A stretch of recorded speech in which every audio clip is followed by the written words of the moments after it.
Dans le cadre de la mise en œuvre de son axe stratégique alternative économique, Brain Forest exécute depuis 2018 dans la province du Wollontem le projet Cacao sous ombrage comme développement économique zéro déforestation pour les communautés du Gabon.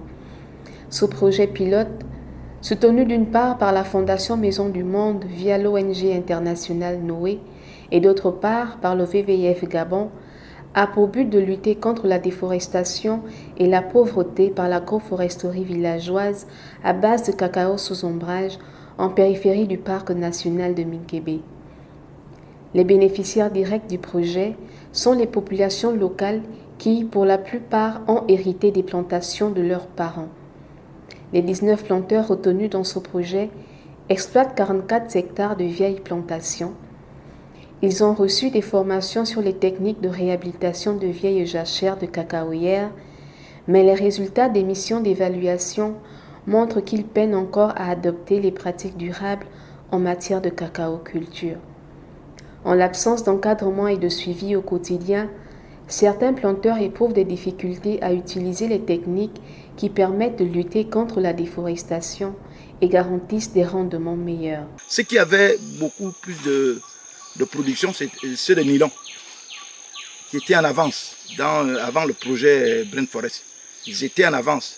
Et quand Brain Forest est arrivé là-bas, eux, ils ont eu la chance parce qu'ils ont reçu du matériel et la production chez eux a augmenté. Notre acheteur, nous ne savons pas quel problème il a.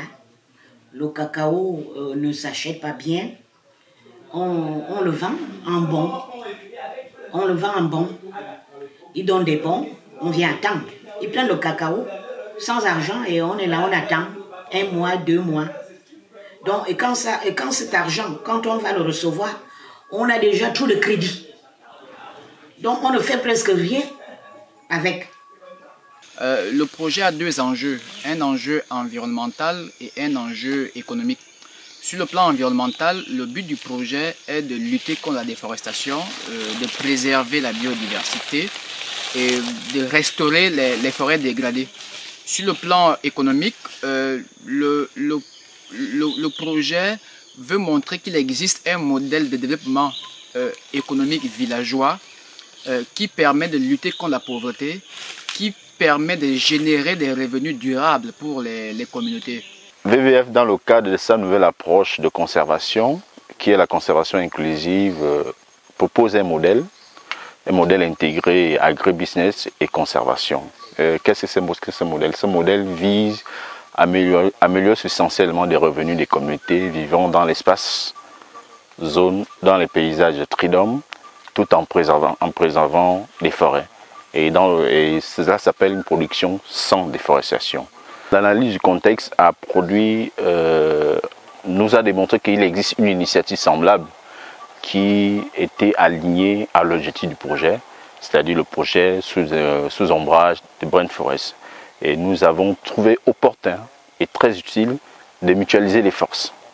Mutualiser les forces parce qu'en fait, il n'est pas, pour plus d'efficacité dans ce que nous voulons faire, il n'est pas bon que des gens soient dispersés, qu'il est intéressant de mutualiser. C'est dans ce cadre-là que nous venons en appui à l'initiative de Brain Forest, au projet de Brain Forest, qui est un projet qui a des objectifs similaires, des objectifs identiques à ce modèle que nous proposons, le modèle intégré conservation, agribusiness ou agribusiness conservation.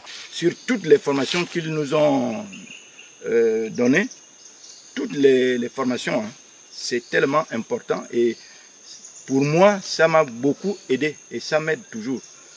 Et la dernière formation a été plus que parfaite parce que ça nous a appris comment on peut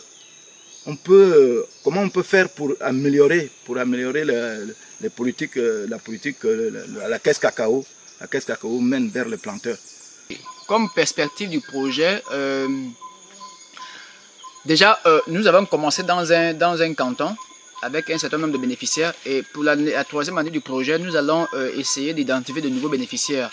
qui sont situés dans un autre canton. Parce qu'en fait, la vision du projet est vraiment de redynamiser, de relancer la culture du cacao, non seulement dans la province de Walentin, mais aussi dans tout le Gabon. Donc, autre perspective également, c'est que nous voulons créer une plateforme des coopératives de planteurs de cacao. Parce que c'est important également de fédérer les planteurs au sein des structures. Le travail du cacao est très difficile, c'est très dur. Et j'ai eu l'idée de créer une coopérative pour que nous travaillions en équipe. Et le travail d'équipe est un travail facile. On se retrouve aujourd'hui dans le champ d'un coopérateur. Nous nous retrouvons à 22. Vraiment, le travail avance vite. Dans la joie, dans la paix, dans les blagues entre coopérateurs. Le travail va vite et moins difficile.